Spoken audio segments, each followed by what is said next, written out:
Now what I'm about to do is lift this up, this spring, and I'm going to flip this off of that belt.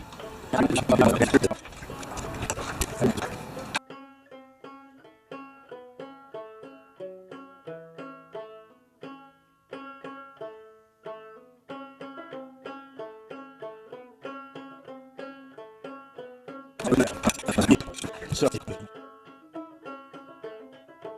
what I'm going to do is just go over the routing of this belt, and I want you to keep in mind that I'm on top of the mower, so the left side of the mower is that way. Now I'm convinced that the John Deere 165 belt is different than other older John Deere 160s or 170s or whatever they are.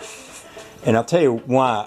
All the diagrams I was looking at had a pulley under here on this crossbar, and they all talked about taking off this crossbar, and some of them even had an extra pulley up under there where it comes off the engine.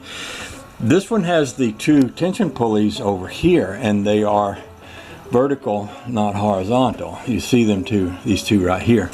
Now this pulley here, which is flat, goes on the flat side of this belt, but it has a spring that will allow it to come way up here, but also way up here, which is kind of what I was doing.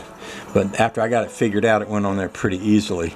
You can get a screwdriver wedged down in this little prize bar, this little arm here, and you can start from the top, then come in the bottom and spring this thing way up so that you can get this on here like this, and that makes it actually pretty easy to go on once you kind of get that figured out.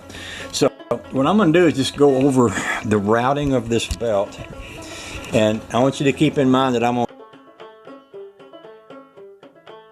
top of the mower, so the left side of the mower is that way. Now when I go under the mower, it kind of gets confusing. If you're like me, I turn my head around backwards and I think, oh, this side is that side, but the side that I want to start with is this side of this belt, and this belt has the V side into the belt, and it goes through this bar here, over it. Both of these belts go over this bar, but one goes on either side of this pulley right here. So this belt goes over the bar, over this bar that everybody says you have to take out, which you don't on this one, and it goes under the pulley to the differential with the V side into the pulley, and when it comes out of the pulley, it goes with the back side on the top of the spring-loaded piece here, so that it comes up and then into the V side of this pulley, which doesn't spring, it's stable, and it goes back to the other side of this. Now I'm going to do that from the top. And the reason I want to do that is everything I looked at online, it was very hard to find a diagram of this particular belt. So let's do it from up here.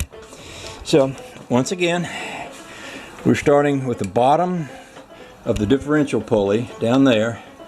We are going to the left side of this swivel bar here and to the left side from top of that pulley. We're coming off the right side of that pulley over this piece here and under this spring-loaded piece right here, and then over the top of this pulley.